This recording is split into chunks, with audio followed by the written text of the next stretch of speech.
Hey everybody, Marshall from Limited Resources, and I am doing a draft from Montreal, and I'm not alone. I am joined by my friend and coworker, Nate Price. Hey Nate. Hi, Marshall. The Price of Progress is joining us for this draft, and let's take a look at what we're going to see here. This is a pretty sweet pack, actually. Actually is, yeah. There's quite a few pretty nice cards. There's an elusive Krasis, a Kingpin's Pet, there's a Cloudfin Raptor. Those are the cards that really stand out for me. Undercity Plague is kind of interesting, but it'll probably wheel, to be honest. Yeah. I like Raptor here myself because I've really liked the Simic deck, and the Cloudfin Raptor is just like an absolutely key part to it. But Kingpin's Pet is one I would take, and Krasis is up there too. What do you like here, Nate? For me, like there's three cards that I'm kind of keen towards. Like the Raptors. We have 10 seconds. I would take the Pet, but you like the Raptor, and I go Simic. Let's go Simic. All right, I going to take the don't draft Simic very often, so I actually don't know. Like I find myself in black more often because no one ever wants to draft it. Yeah, and we'll stay open. I mean, like, there's no good Simic cards here. There's a Slaughterhorn, which actually is a pretty sweet. Yes, it's a sign. It's just not a Simic card, but it's a good card. Yeah. Demir Charm catches my eye as well. Yeah. I think Demir Charm's probably the best card in the pack, but I think I'm just going to take Slaughterhorn here. That's fine. Yeah. I don't think it's that much worse. It might even be better. Yeah, like I don't know. It's so hard to tell because like people don't like drafting Demir in this format, so you end up being able to find yourself in the seat often. But at the same time, like you can also switch into it and still have a fairly reasonable deck. Yeah, there's a Drakewing Krasis here, which seems to be the pick for our deck. Although I do see there's a Balustrade Spy, which it's a card I respect. I like it. Gruul Charm can win a game. Disciple fills in the slots here for our deck quite well. You do need quite a few 2-drops in the Simic deck. Yes, definitely. But I think Krasis still pulls rank here, don't you? I think for the deck we're building, yeah, I definitely think Krasis is the man. I wouldn't mind wheeling this Aetherize. Maybe a Keymaster Rogue or something could come back. Keymaster Rogue is actually better in Simic than I necessarily give him credit for being because he can just trigger himself frequently. And sweet, we got a nice little 3-drop here for our Simic deck with Krakenura. Duskmantle Guildmage is a card that a lot of people don't like a lot, but I think it's pretty sweet. I think that card's fantastic. Yeah, it does some work. Confessor's all right. You like this card a lot, the Sage's Road Denizen. I really do. I think it depends on your deck. Like I think it serves one of two purposes. It's always got that 2/3 body, which is useful, but the mill ability on it is like if you're playing the mill Demir deck, it's just impossible. I mean, you need to be able to trigger your Death's Approaches and stuff, and getting a couple of cards from the graveyard with that guy is always the way to do it. All right. So we've noticed that I'm using the wrong microphone. I'll fix that after the draft portion. You'll just have to hang in there with us for now. What do you like out of this pack, Nate? I mean, this Sapphire Drake is a solid finisher for Simic, but yeah, 6-drops are kind of a pain. Man, we might be too late to switch into Demir. We might not be What too would late. you want for Demir here? Basilica Screecher. It's one of the best cards in the deck. You need those early 2-drops. The Extort triggers are really useful for keeping you alive. All right, well, we'll take it here because we're not really giving up a whole lot anyway, and we'll see. We'll kind of keep our eye on things as it goes. All right, there's a Metropolis Sprite and a Rust Scarab. I like both of these cards quite a bit. I think Rust Scarab's a pretty sweet 5-drop. It usually evolves all your guys if you are in Simic. Yeah. But Metropolis Sprite's an important 2-drop that also evolves Cloudfin Raptor and is a decent card in and of itself. Yeah, I mean, it's also, I mean, if we move into the, like, what do I think of Agoraphobia? Yeah. I like that card a lot. I think do that card too. is basically hard removal. Let's take that. All right, not a ton going on here. I think probably Ember Beast is the best card out of this pack. Certainly is on its own merit. I think we would take Leyline Phantom here for us. I've been pretty impressed by Leyline Phantom. At one point I thought that guy was terrible, and then he beat my face in like multiple drafts in a row, and I've come around to him. He's actually very good, especially at Simic. Ooh. I like that card quite a bit, although I find that the 5-drops are really stacked up in Simic, and then it's kind of unfortunate that this guy doesn't really fit in too well. There's also a Shadow Slice and a Keymaster Rogue. I would just take the Drake myself, though. I think it's the right pick. All right, let's take him. Not a lot of green going around. There's a Totally Lost and a Rip Scale Predator in this pack. I'm just going to take Totally Lost. Yeah, that's the right card. Thip it up here. Not much here. Just going to slam a gate. Does that seem? Yeah. Yeah, it's pretty easy pick here. These packs have been somewhat straightforward. All right, we're going to get the Keymaster Rogue back. That's okay. Figured that was going to happen. He's not very highly prized. Yeah. I'm going to take this Verdant Haven here. What do you think? I think that card's significantly underrated. Yeah, and I'm certainly slamming Act here because I don't want to get blown out by it. Oops.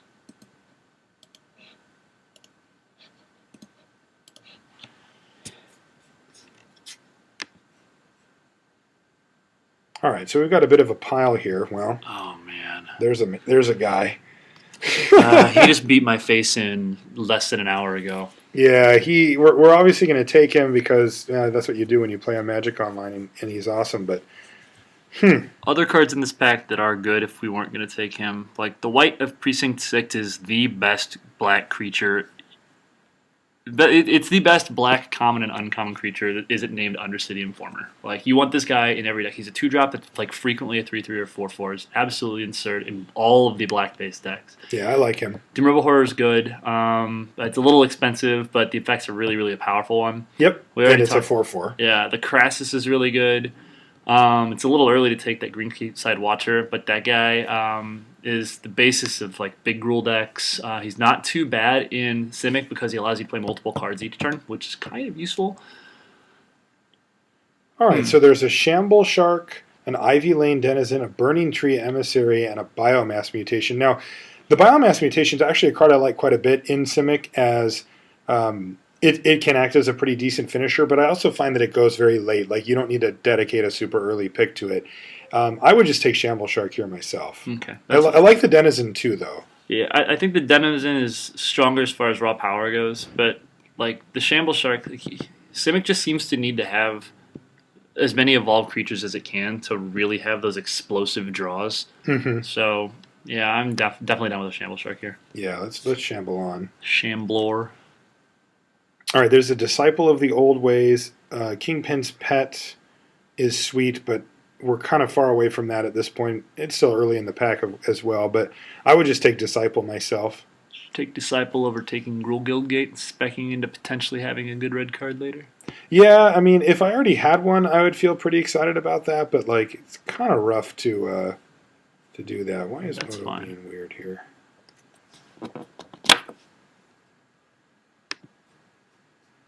Yeah. All right, so I'm just going to slam Disciple here, but that's pretty unexciting. Yeah. There we go. Now I've got a card that we could actually talk about. Which one? I'm Adaptive Snapjaw. Getting this thing done. What do you think about Adaptive Snapjaw? That's what I was going to ask. We talked earlier about how 5-drops are kind of stacked in this deck, but the good thing, I mean, he evolves literally everything and gets evolved by most things also. Yeah, he does. At least once. And getting him up to being a 7/3, he's just such a beast. Like, 3 toughness is really hard to kill in this format. It is. They're going to have to usually put 2 dudes in front of it. So I think for this pick, I'd rather take Disciple. And the reasoning is just that like getting that 2-drop slot filled out is really important, and I feel like we're going to be able to get a couple of Adaptive Snapjaw if we want them. Okay, yeah, I agree with that. All right, let's take Disciple this time. Ooh, darn it. Man, this is a pack. This isn't that deck. You can't do it, man. Yeah, I know. So the first thing I saw was Urban Evolution. Yeah, and very clearly. And that's a card that like I loved since the beginning and finally got to resolve, and it feels so good. But it unfortunately doesn't really do that much in Simic, which is kind of ironic. Yeah. But I also saw Hands of Binding Necks, which is a card that I really, really like as well. In the Simic deck. That said, I don't think I can pass the Shamble Shark here. I'm not looking at Clinging Anemones, though. No, Clinging Anemone is more... It's a Dimir card. That's fair. I think that's fair, yeah. So I'm going to take Shamble Shark here, and hopefully we'll get something back there. Nice! Nimbus Swimmer. Oh, wow. That's a good card. Yeah, I like Sage's Row Denizen quite a bit in this deck as well as a 3. It does evolve some things having that 3 toughness, but this Nimbus Swimmer, I've been really impressed with it. Yeah, the card's either been a tremendous thorn in my side or a boon, depending on which side of the table I'm on. Now, I like Burst of Strength here over the second Leyline Phantom. Otherwise, we could cut something. I would cut the Firefist Striker. He's very good. Burst of Strength is like reasonable, but you're not super stoked if you have it. I'm going to go with what you said. Plus, the Simic decks, like they tend to just want creatures. Like you just want all kinds of creatures. Spells are, Yeah. unless they're tremendously powerful, Right. just generally underwhelming in the deck. Yeah. I'm going to go with Frilled Oculus here over the Sylvan Primordial just because like, I don't really plan on casting that guy. Nah, that guy is not for this deck. Frilled Oculus is just a house. He's very good. He's good enough that people will splash green into Dimir decks, like for that activation. Now, we've got a Greenside Watcher as a possibility here. We do have one Guild Gate, and it's like a reasonable 2, but really we're looking for Cloudfin Raptors, Experiment Ones, that kind of thing at this point. Last Thoughts is something that we could consider, but I think it kind of goes in the category that you just mentioned, which is like, we don't really want that many spells. Yeah. Not to mention, I mean, getting the Greenside Watcher, we never know what's going to come along the next set pack. Having the ability to pick up a couple of additional gates is always something that makes that guy reasonable. Plus, having one is never bad. That's right, and we could go with like the huge deck where we have, because we've already got this could be our second Verdant Haven and Guild Gate. Unfortunately, we're not really set up for that, so I think the Sprite is the pick. Yeah, plus having the Sprite makes the potential to get Crippling Hand, or Crippling, what's that card called? The Hands of Binding? Hands of Binding, thank you. Makes those more live. Like, you want more creatures with evasion to make that card work. What do you like here? Because I don't think we're going to play that Merfolk very often. Nah, I think maybe we either cut this or take Naturalize. Naturalize for the board. All right. That's definitely what I would do. I like that plan. Another Guild Gate? I think another Guild Gate because we've got that Watcher. Yeah! Dude, I'm doing it. Yeah. I don't care, man. Like, I just love resolving that spell so much. Skyblinder Staff is actually a pretty good sideboard card. Gets overlooked a lot, but like if your deck's heavy on flyers, and especially if you've got some Cypher cards that you really want to make sure resolve, I've definitely brought that in against other pretty heavy flyer decks. All right. So there's a Samic Guildmage. There's a Night Veil Spectre, which we technically could cast, but becomes pretty sketchy, when it's on a turn 6 or turn, whatever. And there's also another Slaughterhorn. Samic Guildmage has been pretty good. Like, it looked a lot better, I think, when I first read it than it actually plays out. It's very slow. Yeah. But it dominates those games where things get stalled out and people aren't doing anything. It wrecks you. I think I'm going to take the Guildmage. I think it's good. Like, I think the only other card I might consider taking is Horn. The Slaughterhorn, yeah. And we could definitely use a few more 3s, but I think that Guildmage is better enough to take it. Definitely. We're really looking for Cloudfin Raptors here. This deck is woefully short on those. That's really the key here. Because right now we're kind of like not really being abusive. We're just sort of playing a bunch of like reasonably costed but ultimately fair guys. It's not, yeah. Let's see. We could have infinite Sylvan Primordials, it seems like. Well, this pack is a dud. Like Death Cult Rogue is our pick here. Like just as like a Phantom Warrior. Yeah. Yeah. It is. There just ain't much here, man. Yeah. Especially because, I mean, we might actually get and play that Primordial if it comes back on the lap. Yeah. I mean, on how the pack plays if out. we want, we can go with a little bit, like, because right now our deck just isn't that powerful. The curve is nice and we have some good creatures. Those Shamble Sharks are really nice. But, like, our deck just doesn't have, like, a big punch. And, we do have access to Verdant Havens and that kind of thing, a couple of gates here. Like, we could go kind of deep if we really wanted. And, I mean, there is a Gideon sitting in our deck somewhere, and he's pretty good. It's a shame that the proper guild gates aren't in this set. You're thinking about it, aren't you? The proper guild gates. I'm not thinking about it. Oh. I'm thinking about taking this. That was what I was talking about. Yeah, okay, then I'm thinking about it. So it's either that or an Aetherize. I like Aetherize. I don't love Aetherize. Like, I think it's good, and I will play it. But I'm not just like, oh my god, we got an Aetherize windmill it. I play around Aetherize. Like, and you have to. the time. And you often have to. I think we should take Aetherize here. Do you? Yeah. All right. What do you like? I like the Prism. But I only like the Prism because, at this point, the Aetherize is probably better. Yeah, like, if it was last pack, I would probably have taken the Prism, but... Yeah. All right, there's another Mind-Eye Drake. There's a Croconura. Yeah, that's the pick, I think. Yeah, I think so, too. So, the last draft I played in, we actually won with a Whispering Madness Dimir Mill deck. That was pretty sweet. Nice. Yeah. Okay, here's a good choice we have. Croconura or Simic Fluxmage. Now, Croconura is certainly better on its own, just like as a dude. But Simic Fluxmage does some pretty interesting things. The real problem is that, like, your deck, in order to pick the Flux Mage, you want to have a bunch of Croconuras in your deck already because you need time. He buys you that. We do have 2. We do have 2 already. And our deck is keying towards a little bit slower, and I think we might actually pick up that Primordial on the lap and want to play it. So, all right, well, let's take the Flux Mage. I like mixing it up a little anyway. Frilled Oculus. There's a Dimir Key Rune, which is actually kind of interesting just because we do have a few big drops here that we could be looking to play. The Nimbus Swimmer and, like you mentioned, the Primordial that we'll likely wheel we might want to run. Otherwise, we're just taking another Frilled Oculus, which I think is also quite good. Yeah, like just is the wrong word to put there. Yeah. I mean, when we have this many 2 drops, I'm less excited, but let's do it. But the thing is like we want to be slowing the game down, I think, and the fact that it allows you to slow the game down and play offensively depending on how things go makes him really good. And he doesn't cost very much mana, too. That's right. Yeah, he's a good card for sure. Now we have them right next to each other in the pack. They're just like vying for our attention. Like, look at me, look at me. I mean, Snapjaw, like you said, does evolve basically everything, but Leyline Phantom does as well. If I'm leaning between those 2 cards, I'm leaning towards Snapjaw. We've already got 1 Phantom, and Phantom's really expensive to maintain. Although I think the Guildgate in the pack is also something worth speaking about as well. Like, it's just... It is another target for a Greenside Watcher, which isn't a bad thing. Okay. Yeah, I still only have the 1 Greenside Watcher, so it's not a huge thing. True. Best card in the pack, I think, is Zertos Swine. It's like not really close. That card's awesome. That's first pick quality. Yeah, I think he's fantastic. We don't really have the ability to splash for him right now. But I don't think we're going to play a Prophetic Prism at this point. No. We're just not splashing anything, so I'm just going to take the Swine. Yeah, I would rather not have our opponents have that. Yeah, me too. Ooh, there we go. Now, there is a Gridlock here, though, and that's a card that we could play. Now, I'm not a huge fan of it, but it can be that one spell that we need.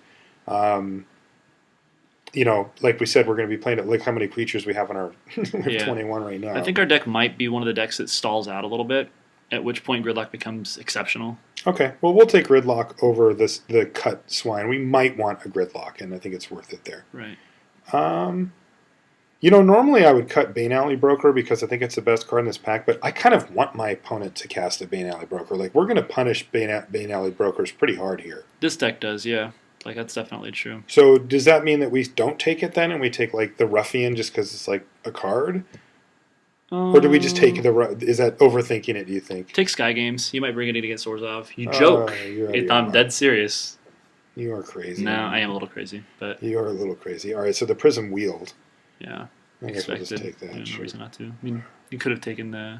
Oh, there we go. It's a solid sideboard card for us. Yeah, I like Spell Rupture. And we might even main deck it if we need to. You should take the course. Sorry. It's okay. Why? What, did you have a joke or something? No. Actually, the card's not terrible. That card's terrible. It's really not. Ironically, the deck it's best against is ours, so it's probably not seeing play. But I have brought it in on multiple occasions against like Simic decks, and just like you mill. It's better. I mean, it's obviously very good in the Dimir decks because you get to mill cards, enable like a lot of your cards that key off of the graveyard. And against Simic, which plays a higher than average concentration of creatures, and against Gruul, which is the exact same. So basically, any of the forest decks, you're gonna draw 2 cards more often than not. So it's worth it. I do not believe you. Okay. And I will challenge you to show me the math where you draw 2 cards on average out of that thing. Okay, I will do that at some point later. All right. So let's get some creatures in here because that's what we're going to be doing a lot of here. Slaughterhorn's sweet. Yeah, he is. Man, that guy's sweet. Yeah, baby. Just let me think. I'm going to play it for a minute, man. Just let me have this. All right, so that's 25.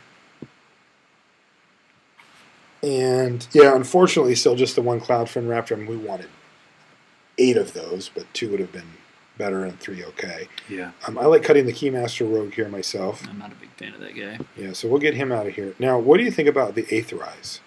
We need to make 1 cut here. We didn't wheel that Primordial, by the way. I'm kind of surprised. Yeah, same, actually. What's our deck doing? Are we going to be able to kill people with damage? We are going to be curving out basically every game. We're curving out every game. I think we can cut Mind Eye Drake, actually, now that I look at it. That's fine. Like, we still have 19 creatures. I think, yeah. I think this is fine. We have a Totally Lost and Aetherize to interact with our opponent. Because we will need something, right? This is the thing. Like, I think Gridlock might be better than Aetherize in this deck. Oh, okay. You want to be proactive. Yeah, exactly. Yeah, I like that. I want to be spending our mana on our turn to play creatures. Okay. And now, using Gridlock to just kill our opponent. Another card, though, that we should seriously consider running here is Spell Rupture. I mean, in a deck with 19 creatures in it, like it is, and some pretty decent, early stuff. Yeah. It's going to be, miscalculation often, and it's going to be like Mana Leak or better, like quite often as well. Definitely. I mean, we could certainly cut Urban Evolution. I'm putting it in because I love it, and that's why I don't want to cut it. How about this? Cut the Death Cult Rogue. Okay, that's fine.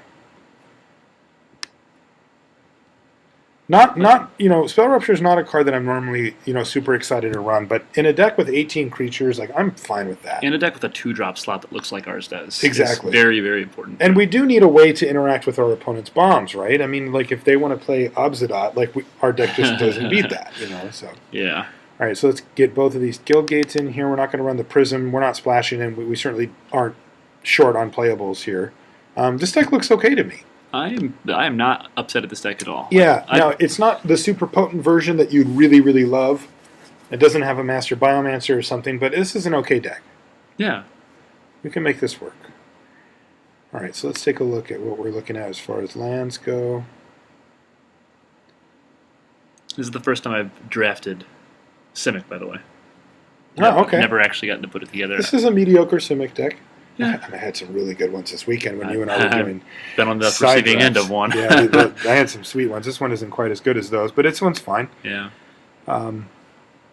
Okay, so we need early blue for sure. Like we definitely want to be weighted towards blue here. That's definitely true. Because all of these creatures are blue, and then all of these are blue as well. Yeah. So I think 8/7 with the 2 gates is going to be just about right here. I definitely agree.